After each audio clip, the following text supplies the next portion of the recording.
Welcome to Plank Purgatory Day 14.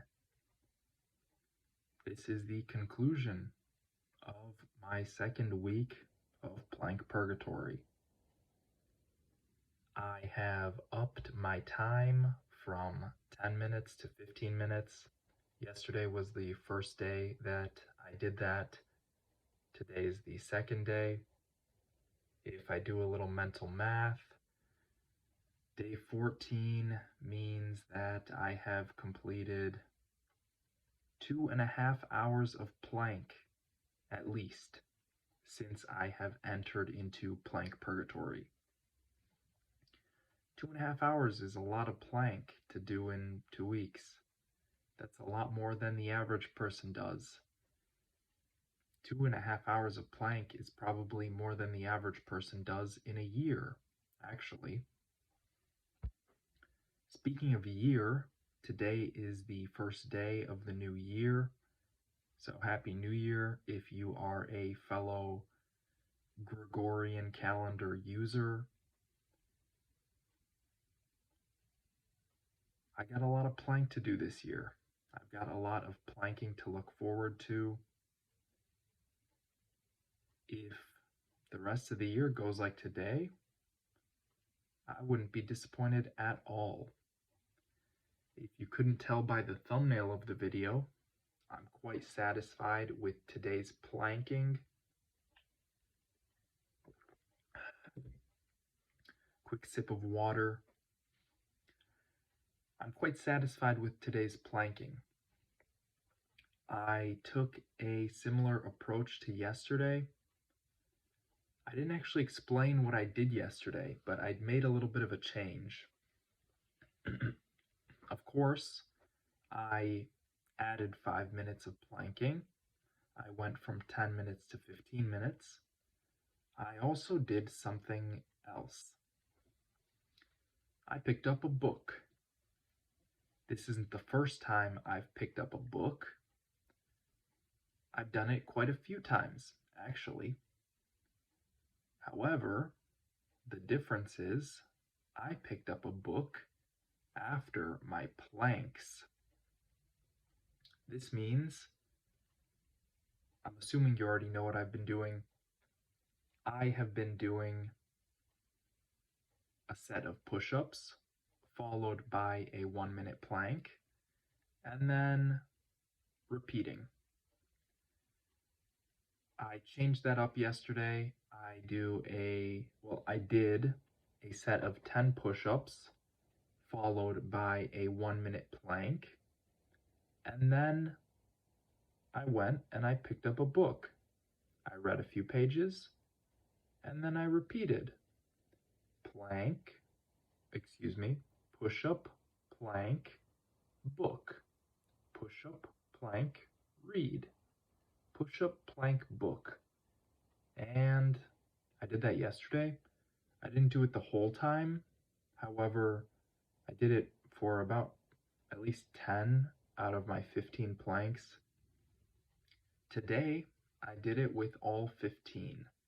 I did some push-ups, some planking, and some reading.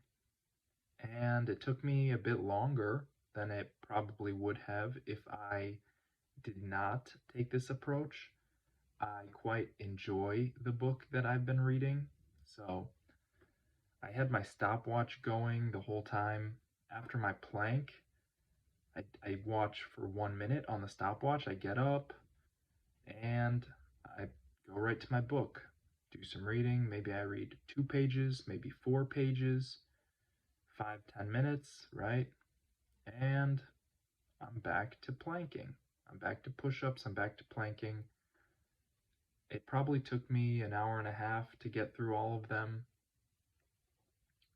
If I had to make a guess, I'd say an hour and a half is fairly reasonable. And that's all right, because I got a ton of reading done today. I read like 100 and something pages, probably. Not just during this plank. However, in addition to this plank, I read quite a bit today. And that's one thing that I've been working on, is reading more. I've been cutting out the digital media and trying to go back to a more active form of living. I've cut out most of my digital content that I look at, and now it's mostly physical. Reading,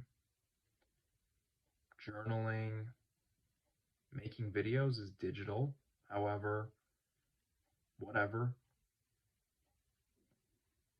gotta do something, right? And I'm being active with it, so that's all right. And that's basically it. That's what I did yesterday. That's what I did today, the whole time. And I quite like this approach. It will take me some more time to get through everything, and that is a little bit annoying, but you got to put up with stuff in life, so I'll put up with it as long as it's working now, as long as I'm getting my push-ups done and my planks done. I can't complain at all. I'm also giving myself a bit more rest time, and I think that this is resulting in better planks. I'm quite satisfied, like I said, with how these planks went. I am focused throughout the whole thing. I'm making sure that my butt is neither too high nor too low. I'm making sure that my knees are not bent. My legs are straight. I'm making sure I'm propped up on my arms and my shoulders are rolled forward in position. I quite like the way these planks look. It feels good having finally put a solid plank or two under my belt. If I now go back and look over the first 2 weeks of Plank Purgatory, I'm sure I will be very disappointed with how I have planked up to this point. That's all right. That's all right.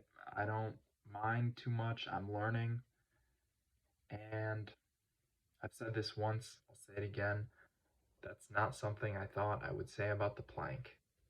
I did not think there was anything left for me to learn from the plank other than how to hold it longer. And I guess these two things are probably linked. If you've got solid form in the plank, I'm sure you hold it longer than someone who doesn't.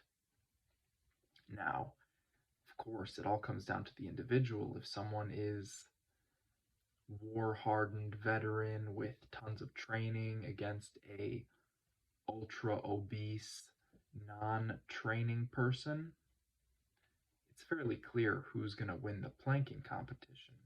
However, if you take one person and have them just plank with no idea what it is, and then you go ahead and you teach them, here's what proper form looks like, get some practice under their belt, they're going to be planking much better, which is fairly obvious. Now, how far you can go with it is something I could not tell you. I watched the world champion planker, the world record holder planker, a few days ago. I talked about it in one of these videos. I watched a short video of this guy who broke the world record for planking. He held like a 9 hour and 35-minute plank, and his trainer was talking about how, due to his health complications, they had to change up his form in the plank. I thought that was so funny at the time. Like, how are you going to change up your form in the plank? He didn't really go into detail from what I remember, so it's still pretty funny to me. Like, how are you supposed to plank better? But I could definitely tell you how you plank worse, so it makes sense that you could plank better. Right now, I'm just trying to make my form look clean. I'm trying to refine it and be a bit stricter on myself. I don't know if my adaptations are actually going to result in a better plank, I'm certain that my training is going to result in a better plank. Performing the plank is going to result in a better plank. However, are the adaptations that I'm actually intentionally making going to help? I'm not sure. I think that is something that I will learn along the way. For now, I'm going to keep working on them just because I've really got nothing else to do while I'm planking, and it is kind of mentally stimulating, honestly, focusing on, again, I'm going to keep hammering this. I'm going to keep repeating these three things, keeping my knees straight, not bent, keeping my hips and butt at the proper altitude, at the proper height level, lined up ideally with my shoulders, no higher, no lower, maybe a little lower, but no higher. And then keeping my shoulders kind of high, honestly, like pushing myself down with my arms. Those are three things in the plank that I've been thinking about. The plank is somewhat like an arch. It is a very low arch, but it is an arch nonetheless. It is a bridge that you are forming with your body. And these seem to be the 3 points which can be most easily manipulated, the three most malleable points. There are other things like how far apart are your feet? I'm sure that makes a difference. I tend to keep my feet fairly close. Honestly, a lot of the time, my thighs are touching. I have my feet completely close together. Maybe my feet are a little bit far apart, but I'm close enough that there's no gap in my thighs. So that means they're pretty close. And I actually will manually think about maybe I should have my feet a bit wider. I don't know if I should, that's just a guess, that's just something I'm trying.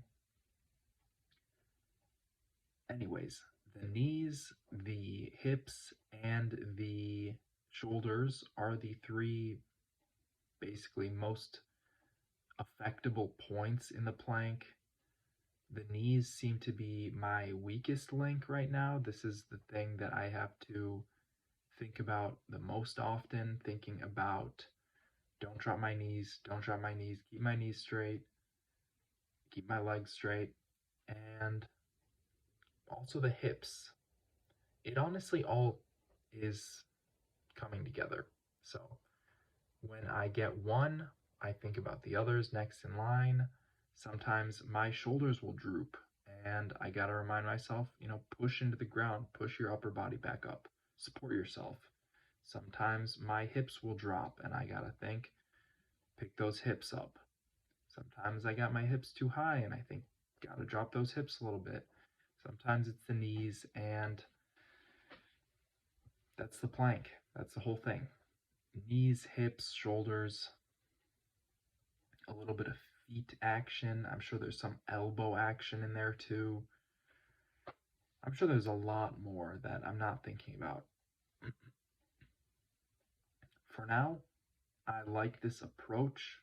I'm 2 weeks into playing Purgatory, and I seem to have caught my stride. I seem to have gotten into a decent rhythm.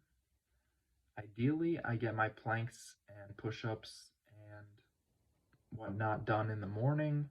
That has not been the case. That's something I'll be working on. I will continue to be doing this push-up followed by plank and probably followed by some reading for the near future. I really like the way this went today. I like the way it went yesterday. I feel highly productive doing this, and the results are showing. I made some progress in the way my form looks, at least. I don't know if that's really a huge effect. If that has a huge effect on my performance, I'm going to keep doing it though. I like the way these planks look a lot more than those sloppy, droopy kneed ones. And so I'm choosing this over that. I'm choosing a quality looking plank over a whatever the other one is. This has been Plank Purgatory, day 14. Thank you for watching. Bye.